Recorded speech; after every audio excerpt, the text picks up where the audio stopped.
પ્રયત્નોથી શાળાની ઉત્તરોત્તર પ્રગતિ થઈ રહી છે તેવા શાળાના આચાર્યશ્રી, જેમણે સતત માર્ગદર્શન પૂરું પાડીને વિદ્યાર્થીઓને કંઈક નવું શીખવાડવાનો પ્રયત્ન કર્યો છે તેવા શાળાના શિક્ષકો અને આજે આ સ્કૂલ રૂપી આભમાં શાળાની જેમ ચમકી રહેલા, ચંદ્રની જેમ ચમકી રહેલા વિદ્યાર્થી મિત્રો, આપ સૌને ડબકર જાનવીના નમસ્કાર.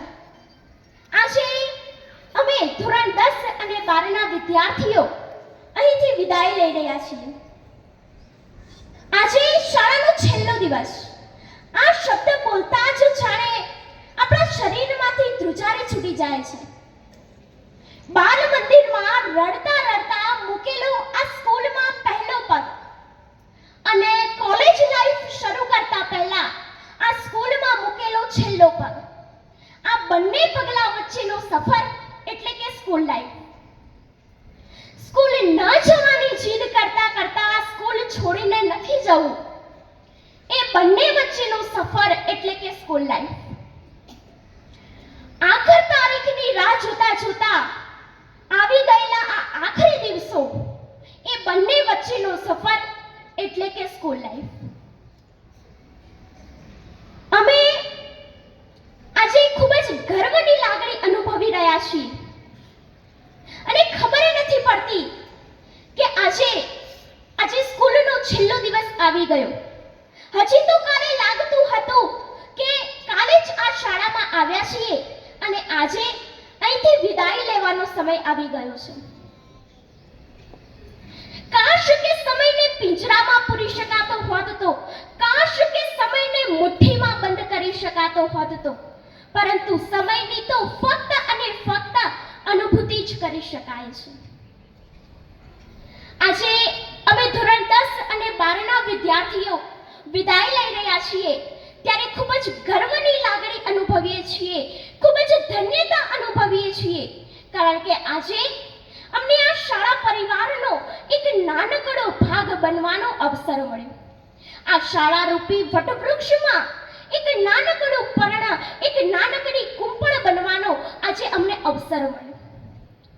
પરંતુ જ્યારે આજે વિદાય લઈ રહ્યા છીએ ત્યારે એવું લાગી રહ્યું છે કે આ નાની કુંપળને તેની ડાળીથી જે છૂટા પડવાની વેદના છે ને, આજે અમે ભારોભાર સમજી શકીએ છીએ.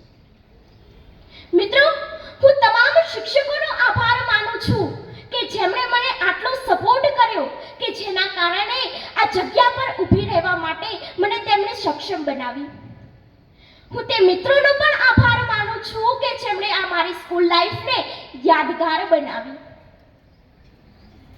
હવે આ સ્કૂલ લાઈફ આપણને ફરી ક્યારે પણ પાછી નહીં મળે.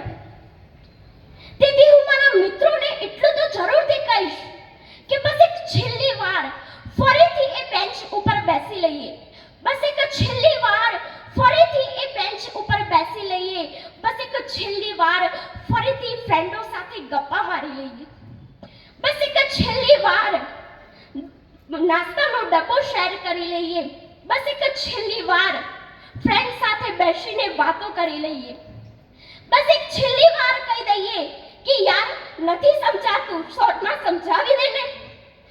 બસ એક છેલ્લી વાર 3 કલાક આ એક્ઝામના લડી લઈએ અને બસ એક છેલ્લી વાર આ સ્કૂલ લાઈફને માણી લઈએ, બસ એક છેલ્લી વાર આ સ્કૂલ લાઈફને માણી લઈએ. શું કહેવું એ જ સમજાતું નથી. કહેવું તો મારે ઘણું છે, પણ કહેવા માટે મને આજે શબ્દો નથી ચડી રહ્યા. તેથી આ દિલ દ્વારા કહેવામાં આવેલી એક પંક્તિ હું રજૂ કરું છું કે નદીની રીતમાં રમતું નગર મળે ન મળે, નદીની રીતમાં રમતું નગર મળે ન મળે, ફરી આ દ્રશ્ય સ્મૃતિ પટ પર મળે ન મળે, ફરી આ દ્રશ્ય સ્મૃતિ પટ પર મળે ન મળે. આ ભરેલો શ્વાસમાં આ દરિયાની સુગંધ, ભરેલો શ્વાસમાં આ દરિયાની સુગંધ, ફરી આ માટીની વિનાશ મળે ન મળે, ફરી આ માટીની વિનાશ મળે ન મળે. પરિચિતોને ધરાઈને જોઈ લેવા દો, પરિચિતોને ધરાઈને જોઈ લેવા દો, ફરી ફરીથી આ મીઠો ચહેરો મીઠી હસી મળે ન મળે, ફરી આ મીઠો ચહેરો મીઠી હસી મળે ન મળે. અને અંતે હું બસ એટલું જ કહીશ કે તમામ શિક્ષકો અને મિત્રોને મારે કંઈ ખોટું બોલાઈ ગયું હોય, કંઈ અપશબ્દ બોલાઈ ગયું હોય તો હું તેમને બધાથી જ માફી માંગુ છું. Thank you and sorry.